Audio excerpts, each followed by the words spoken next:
C'est le match que tous les supporters lyonnais et stéphanois attendent chaque année. Le derby, c'est ce soir au Groupama Stadium. Édouard G, on vous retrouve sur place. Un derby qui va avoir une saveur un peu particulière. Ce soir, on est loin de l'effervescence des derbys puisque la jauge est maintenue. Il n'y aura que 5 000, pardon, je m'emballe justement, supporters ce soir au stade.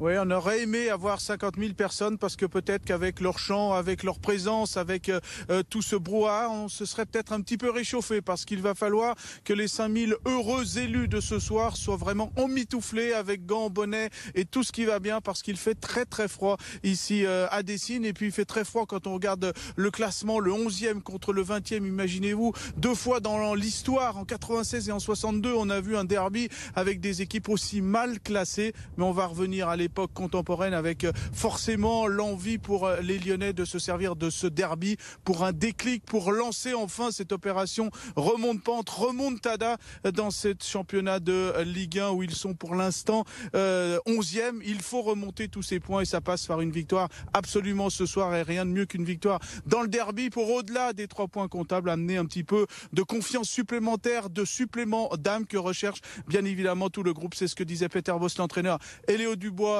le capitaine, cette semaine lors des conférences de presse après les entraînements. Donc de la théorie de l'entraînement à la pratique ce soir, ils auront sûrement cette idée en tête, l'idée qui traîne à chaque derby ici à Lyon. Un derby, ça ne se joue pas, ça se gagne et cette année, ça donnerait bien un bel élan pour cette année 2022 s'il y avait victoire ce soir.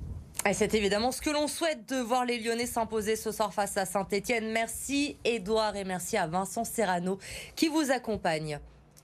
Dans l'actualité, également ce soir, une nouvelle affaire de pédophilie au diocèse de Lyon. Après Bernard Prénat et le père Louis Ribes, c'est un 3e homme d'église lyonnais qui est accusé d'agression sexuelle sur mineurs. Ce sont nos confrères de Tribune de Lyon qui révèlent l'affaire aujourd'hui. Le père Georges Babola, ancien supérieur de l'école des Chartreux, aurait commis des attouchements sur 2 jeunes filles âgées d'une quinzaine d'années dans les années 90. Une enquête préliminaire a été ouverte en 2019, mais classée sans suite après le décès de l'accusé.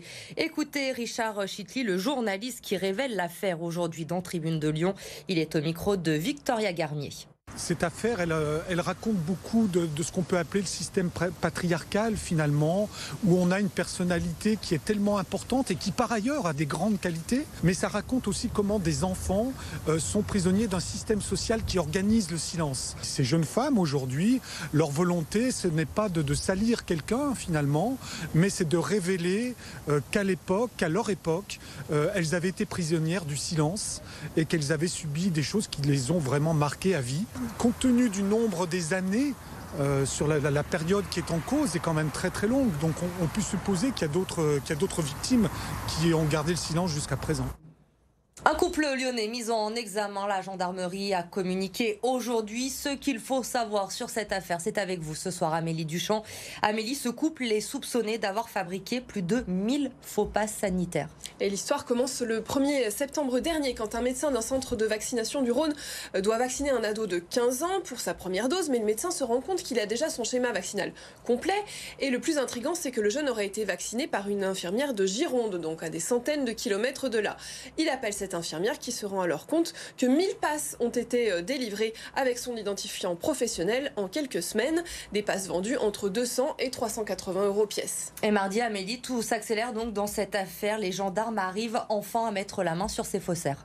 Et ça n'aura pas été chose aisée car les pirates avaient pris toutes leurs précautions pour brouiller les pistes sur Internet. Il aura fallu le travail conjoint des gendarmes de Bordeaux et de Lyon pendant plusieurs mois pour leur mettre le grappin dessus. Et ce mardi, lorsqu'ils sont interpellés, les enquêteurs retrouvent beaucoup de matériel informatique, une vingtaine de téléphones portables à leur domicile, ainsi que 9 000 € en liquide. Mais c'est beaucoup moins que l'argent généré par la fraude qui pourrait s'élever à plusieurs centaines de milliers d'euros. Ce qui inquiète surtout dans cette histoire, Amélie, c'est que les les infirmiers finalement peuvent être piratés sans même s'en rendre compte. Et lorsqu'ils font une vaccination ou un test, les infirmiers peuvent valider l'acte avec une carte physique, mais ils peuvent aussi le faire sans carte, à partir d'une simple application et d'un code. Un système qui s'est beaucoup développé avec la pandémie, mais qui du coup pose problème. Le SNILS, un syndicat d'infirmiers libéraux que nous avons joint, regrette que de plus en plus d'administratifs soient numériques, car le piratage informatique est beaucoup plus simple que le piratage d'une carte professionnelle. On se rappelle d'ailleurs qu'il y a 2 semaines, une jeune lyonnaise avait été jugée pour avoir fait de milliers de faux passes. Merci Amélie pour ces précisions.